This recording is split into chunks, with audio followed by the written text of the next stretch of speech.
Alright, first time live on TikTok. Here we go. So,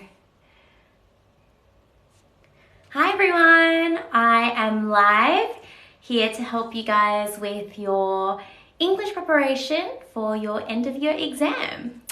Now, I am going to see if you have any questions at all, feel free to leave them in the comment section and I'll answer your questions for ya. So I haven't done a live in a while, so I can't quite remember how this all works, but we'll get there. We'll get there. So I can see that a few of you are joining now. Let me know, are you guys in VCE? And if so, what are you studying? And also let me know if you have any questions at all. Yay! I see a few of you here. Okay. Hi, I'm 6'3" and like cheese. Hello, Layla's #1 fan. Hi, Dom. Hey, Ruth. Hello, Black Star. Hey, Barbecue. All right. Hey, Layla. Okay, so I'm basically going to answer any questions you have in preparation for your end of year exam. So if you have any questions, just let me know. Just gonna take it super chill. I feel like on these things, people would like to play a little bit of music, so let's do that too. I'm just gonna play whatever's on my radio. Just found out my results for my last act and it was a 56 for English language. Oh, I'm sorry to hear about that. I know it can be really demoralizing, but just remember that this is the end stretch, and don't give up now, because your exams are worth more marks than your SACs. And so if that's the case, you can really lift up your study score just by doing well in your exam. Hello, clown emoji. Okay. Let me figure out what music to play. Write down any questions you have. This year has gone by pretty quickly, but I'm excited to help you with this final end to the year. Any tips for motivation? Because I just can't seem to get motivated for study.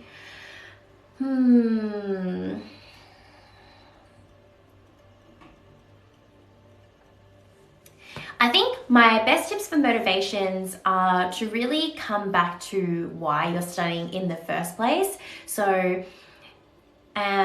you're really having a think about what your values are when it comes to your studying. So are you doing this in order to get into a specific university course?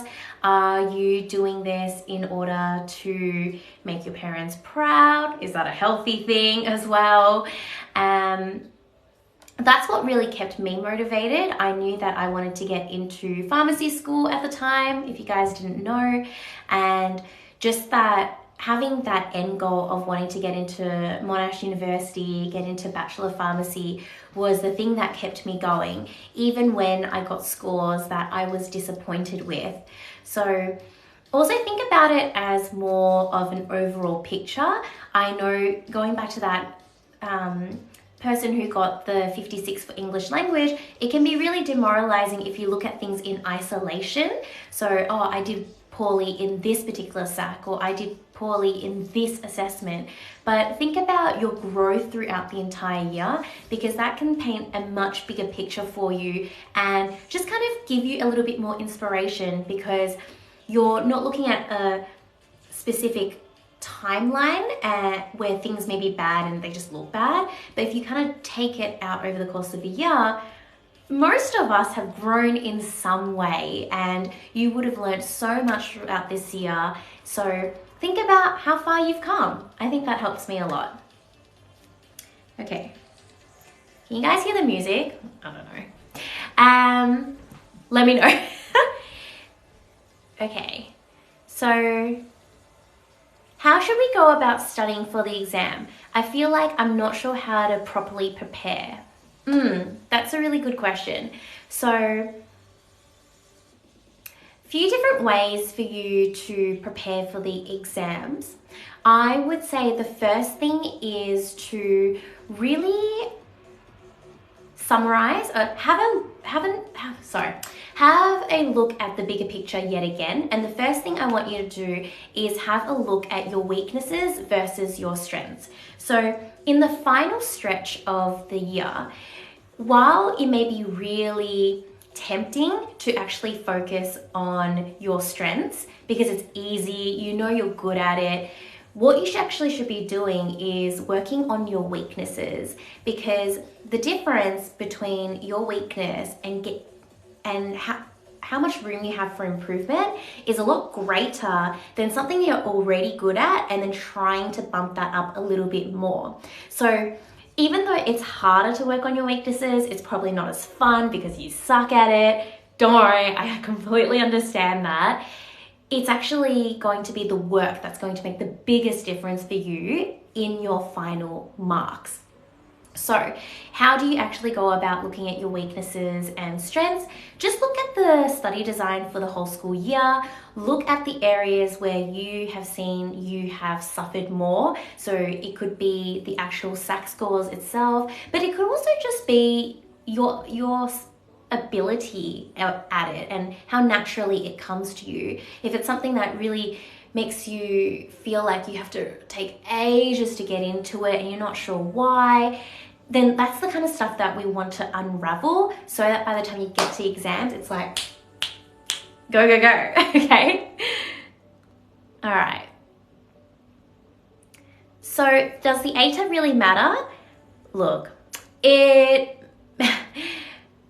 matters to some extent. If you want to get into university and you want to get into a certain course, then yeah, the quickest way to go about that is to get the ATAR in order to get into the course. However, having said that, if you don't get the ATAR, it's not like it's the end of the world either. There are alternative paths for you to get into the course, and it may be just, you know, a sidestep throughout the summer holidays where you might need to do something else. It may be one of those things where you have to take another course and then transfer in. So if it's something that you really, really want, then you're ultimately going to be able to achieve it. I'm confident in you in being able to do that if you really, really want it. So that is my answer to, does the ATAR really matter? No worries, Layla. So she says she's aiming to get an ATAR to get into psychology at Deakin. Good luck for that. Okay, how can I avoid procrastination? By the way, let me know if you can hear me okay and if the music's okay. I can't quite tell. How can I avoid procrastination? So I think this goes back to that question before about how do you actually stay motivated. Procrastination is another aspect of being unmotivated in a way. And so what you really want to think about is not, oh, I'm procrastinating at this and bashing yourself over it and thinking to yourself, oh, like I really should be doing this. Why am I not doing this? But it's actually really to go down to the fundamentals and ask yourself, why is it that you're actually procrastinating? So for me, I know a good reason why I procrastinate is because I often don't know what I'm getting myself into. I feel like the task is so big that I just can't even fathom getting into it. And so what I do when I recognize that is I start to break it up into smaller steps, and I start to really define and clarify for myself what those steps are. That way, when I actually go to start the actual project, whatever it is, studying for the exam, I will then have a much more clearer pathway forward, and I can just look at targeting that first step rather than the 100 steps I need to get through. I know that if I can just start with the first one step, it's a much more manageable bite-sized chunk than just this mammoth of a mountain that I need to do. Okay.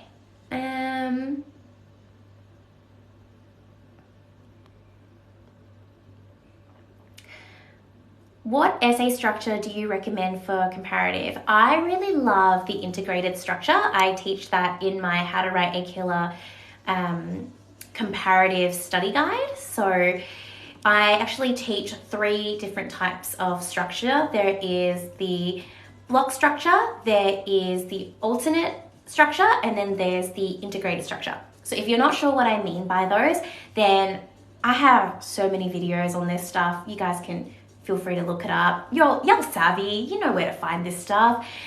But personally, if you can, I would recommend you go and do the integrated structure. So that's where you're really weaving in text A and text B with one another. Having said that though, it is definitely a more challenging structural approach than your block or your alternate structure. So that means if you're somebody who really struggles with comparative and you've tried integrated and it's just really, really tricky for you, I would rather you do another structure that you feel confident in, that you feel good in, rather than forcing yourself to do the integrated just because someone has told you, oh, you're gonna get better marks for that. Why? Because you're probably going to get better marks on the one structure that you feel you're most capable at, because that really transfers into your writing. Like when you feel confident in what you're doing, you're going to come up with better ideas, you're going to be more creative, you're going to be more, hopefully, accurate in your response to the prompt. So I would much rather you actually just test which structures could work best for you, figure it out, and then stick to the one that you are most confident in. I hope that helps. Let me know how you're finding this live session, by the way. Okay. And by the way, if you have any friends or anyone who you think would enjoy this live and would appreciate me answering their question, or you think that they would benefit from watching this, then please share this live stream. I think this is my first live stream on TikTok for LSG, so if this goes well, you know I'll be doing more. All right. What did you do the day before and the day of your exam? So, the day before my exam, I actually didn't study. The reason why I didn't study was because I knew that I just wanted to give myself a proper rest. For me, there was no point in really cramming in any more information, because I know what it feels like to cram stuff last minute and then to be like, oh crap. Now this is actually making me less confident, because I'm realizing that there's more I could have done. And let's face it, right? At the end of the day, there's always going to be more you can learn. Today is the smartest you'll ever be when it comes to VCE, and tomorrow will probably be the smartest you'll ever be. So I think it just gets to a point where it's like, all right, enough is enough. You've done all that you can. And now it's really just taking that time out to, one, give your brain a rest, give your body a rest, because rest is very underrated, and by making sure you're in the best position possible rest-wise for your exam, you're probably going to operate on a much better level and write your best work or do your best work. The only thing I did the day before my exam was I just reviewed my quotes for English, just to make sure that I didn't really forget anything. I already was pretty confident with the quotes I was using quite regularly, but I knew that there was some special quotes that would only come back every now and then.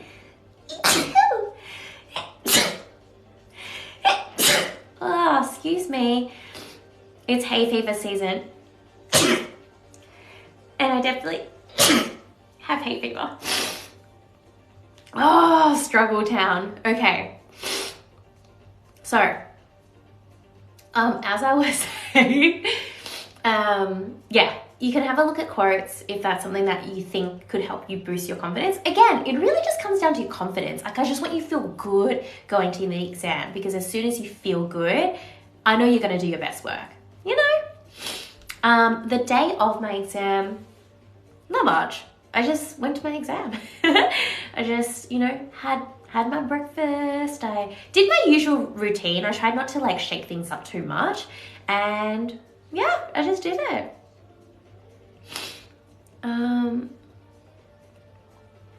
Okay, so the next question is, I feel like I'm not doing enough, so I tend to procrastinate and lose my hope. Yeah, I understand that. But it also goes back to asking yourself, you know, are you doing enough? And are you just being hard on yourself too? Because sometimes I think we live in this world where productivity and hustling is just such a thing. And as soon as you don't do anything, you feel bad and you feel guilty. So I would just question that for yourself and really ask yourself, you know, is that me? Am I just being really hard on myself? And can I just give myself a break? And then I answered that question about procrastination before, so hopefully that helps.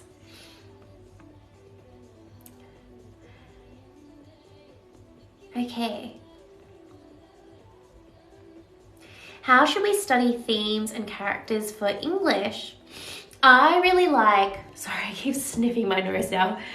I really like doing a mind map before an exam, or like doing a revision before a SAC. So what I usually do is I actually just take an A4 piece of paper, a blank piece of paper, and then I literally brain dump everything I know about the text in that piece of paper. Hopefully you actually fill up that piece of A4 paper and it's complete with all of the knowledge you have. What I really love about doing a mind map is that as you're writing down your themes, your characters, and everything you know about them, you're going to naturally come up with places on your mind map that are a little bit more blank than others. That is your sign of your area of weakness and where you can focus on. So remember what I said about your weaknesses before? There's a really easy way for you to figure out where your weaknesses are. And then in terms of how to actually study the themes and characters themselves, obviously you've got all that you've learned from school. Then you want to try to leverage as much information is out there. So whether that be on blogs, whether that be through study guides, really try to be a sponge of information and try to understand, what are people's perspectives out there? What are people saying about these themes and characters? And then I think the next level to this, the more advanced level, is then, what do I think about these themes and characters? And your thoughts do not necessarily need to align with what you've seen out there. And I think that's where unique interpretations start to really shine. And rather than you just regurgitating what everyone else is saying, you're starting to really think for yourself and you're starting to create your own understanding of the text. I actually teach this in my LSG BBT interpretation, or unique interpretation strategy. So I based it off boba, like bubble tea, and how basically you have the tea, you have the sugar level, and then you have like your pearls or your lychee or herbal jelly, whatever you like. And so that combo actually formulates your unique interpretation. So if you wanted to learn more about the BBT, then I teach it in a lot of my study guides, especially in how to write a killer text response. You'll definitely find it there. So hope that helps. Okay, what do you think we should do with the time that we have before the English exam right now? So I would say I partially answered this before. So first thing is to review the entire school year and then have a look at your strengths and your weaknesses and start focusing on your weaknesses. The second part of this would be to do a mind map and really brain dump everything you know about your text, so that way you can understand which areas you need to start learning more about. The third part would be your actual writing component. So once you've actually gathered more data, you understand your weaknesses, you've worked on them, then it's time to actually get into the writing. And so I really like to prioritize planning over writing itself. When it comes to writing, you just want to make sure that you can write an essay within the hour. Like if you can do that, amazing. And you want to work your way towards being able to do that. So for example, if you're only finishing an essay in 1.5 hours, then your next essay write aim should be 1 hour and 20 minutes. And then the next one should be 1 hour and 10 minutes. And then you basically just keep going down and down until you can nail that essay within the hour. I try to finish an essay within 50 to 55 minutes so that way you actually have time to both plan but also proofread your work. I know it sounds horrifying, but you can definitely do it. And to give you an indication, I got 45 in English, and I wrote roughly 2 to 2.5 pages. I was definitely on the shorter side of my essay writing, but I had quality writing, and that's what really mattered. And that's how I was able to finish my essays in about 50 minutes. So that's just an example for you.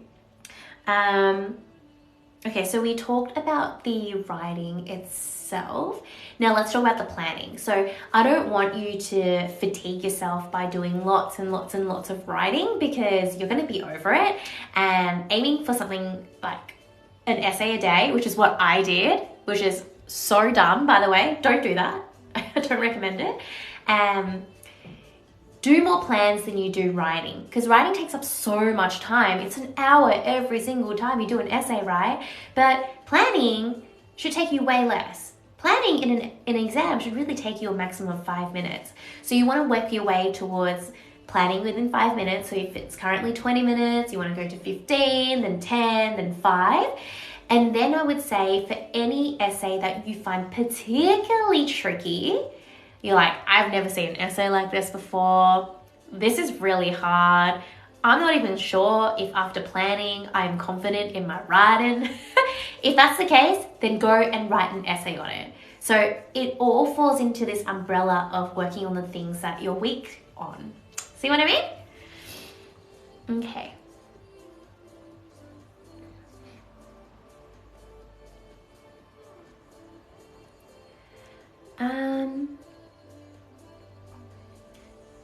What do you think we should do with the time that we have before the English exam? Oh yeah, I just answered that. How can I avoid repeating ideas in my essay?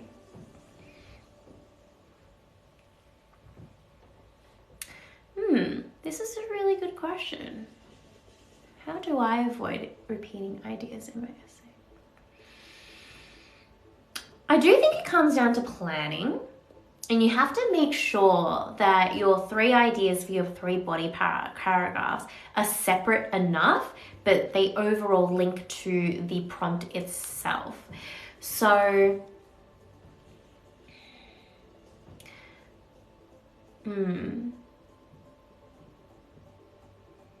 this one's going to take me a bit of time to think about. If you wanted to give me any more context around you repeating ideas in your essay, let me know as well so that I can help you. Repeating ideas is usually a sign that you don't really understand the essay prompt well enough, and that, you don't actually have enough ideas to begin with. So if we go to the source of it, that really means that perhaps your knowledge of the text is there's room for improvement. So let me know what you think of that response, and we can talk about it further. Okay. How can we use reading time efficiently? So reading time is 15 minutes, and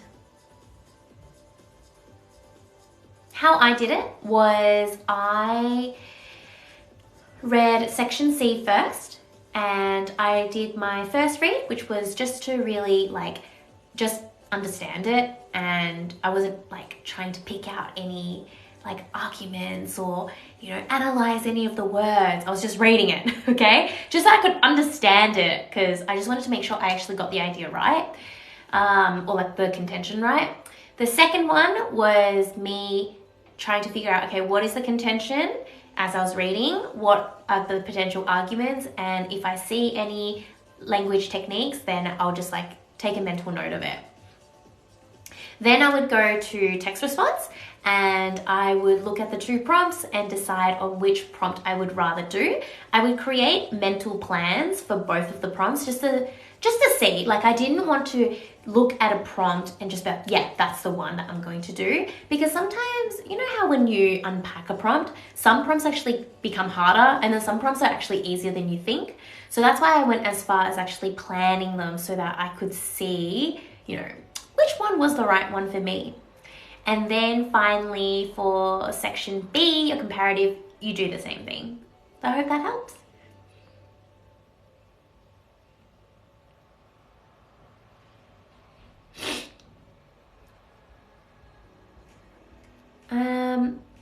Hussein, I answered your question before, so have a watch of this later.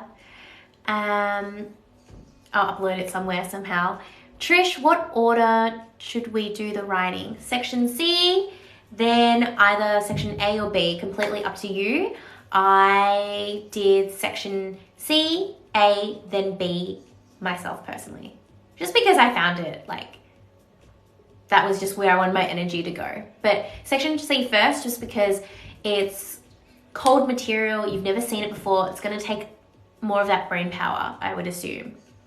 But hey, if that's not you and that's not how you do things, then do it your way.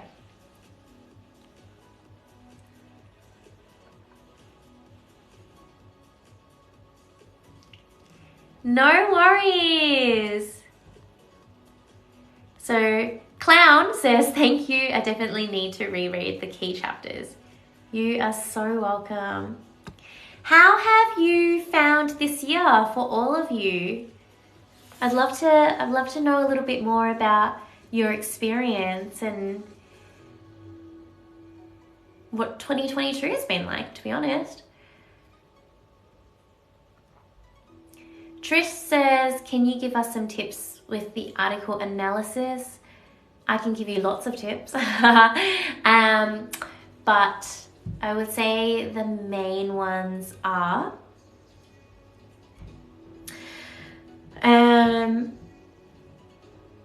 obviously, actually, you guys might not know, but I created a YouTube video, literally just released last Saturday, where I examined the 2021, where I analyzed the 2021 examiner's report. So I basically went through it and then I explained to you in everyday terms, basically what the examiners mean.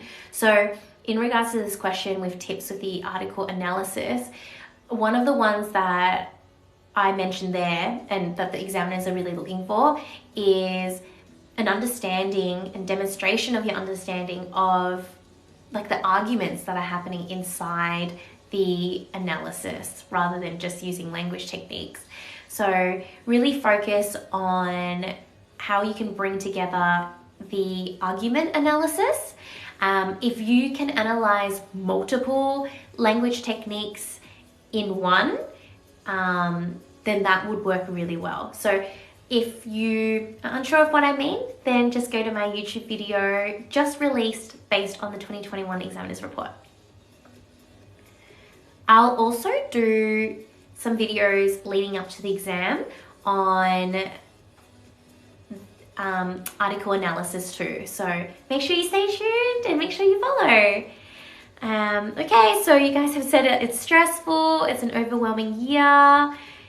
Georgia felt less stressed for the GAT after watching my videos. Oh, that's awesome. I'm so glad. Those GAT videos, I knew they would be fire. I knew that they would help you, so I'm glad that you feel that way.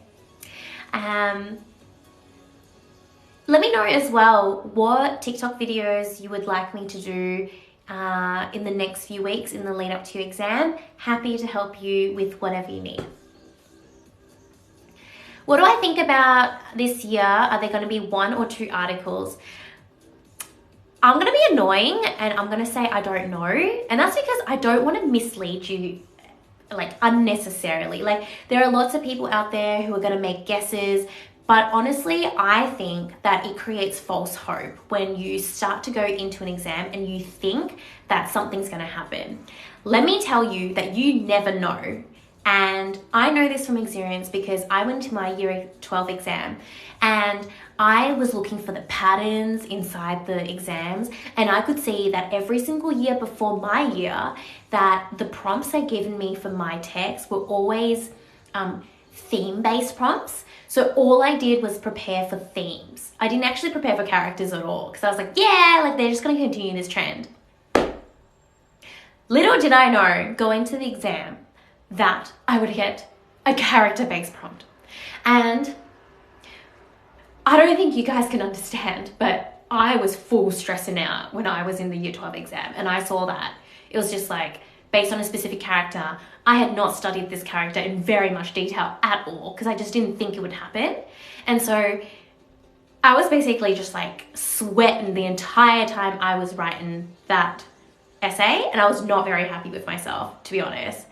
And so what I want to say here is I think it's not necessarily a good use of time to be questioning like, oh, is this going to be an exam? Is this going to be exam?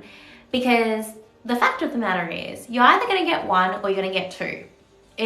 Both are likely, both are possible. So why not prepare for both and feel confident for both so that no matter what you're faced with, you're going to be okay. All right? Just don't be like me, please.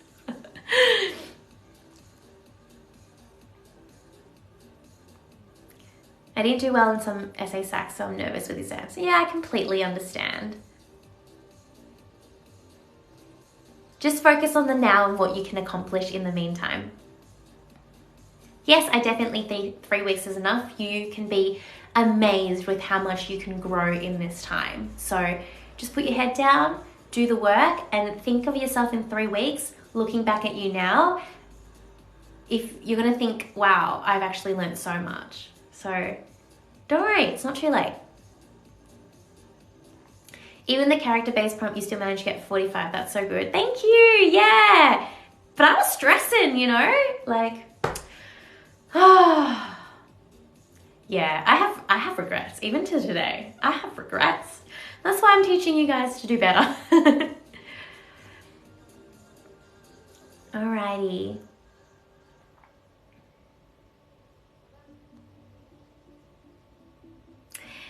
Okay, so let me know your final questions. I'm gonna hop off pretty soon. I've like left my window open and I feel like my neighbors can hear me. And so they probably know what I'm doing, or, you know, where I work and stuff. So that's a bit weird. Anyways, say you run out of time in the exam, can you still get away with minimizing your body paragraphs?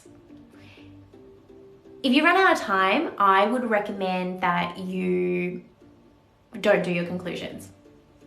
So do your body paragraphs, but I would forego the conclusion, because a conclusion, you really don't add that much value, or at least you don't add as much value as you do in a body paragraph. A body paragraph is full of like fresh ideas. They're full of ideas that back up your essay prompt, whereas a conclusion is just really wrapping things up. So I would focus on that instead. What is the ideal time to finish all 3 essays in the exam before rereading it? I try to leave 10 to 15 minutes at the end, so that way you have at least, that way you have 5 minutes per essay to get through, like about 5 minutes. So it also just really depends on how fast of a reader you are, how quickly you proofread, that's why I think doing practice exams is really helpful, so that you can actually really understand your own abilities. But that's what worked for me. Can we analyze the colors used in the visual analysis? Are they printed in black and white? They're usually printed in black and white, but hey, if there's color, then you know, definitely go for it. Okay.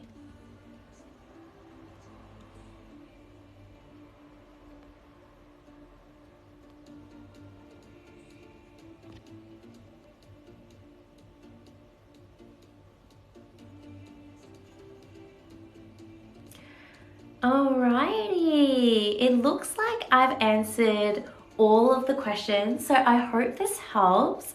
I think from here, I would absolutely love for you all to let me know if there's anything else you would like me to cover in the lead up to the exams. Make sure that you comment on my videos, that way I can really understand what it is that you're after. And otherwise, that's it. I hope that you have enjoyed this live stream, that you got something out of it, and that you feel a little bit more inspired moving on to the next few weeks. And I'm wishing you all the very, very best of luck. I will continue to see you on TikTok and on YouTube. And until next time, mwah! So good to have all of you here. Thank you so much for the questions. I really appreciate it. And you're all so sweet. And yes, good luck to all of you. Alrighty. Okay, I'm gonna end this live stream now. So I'll see you guys later. Bye.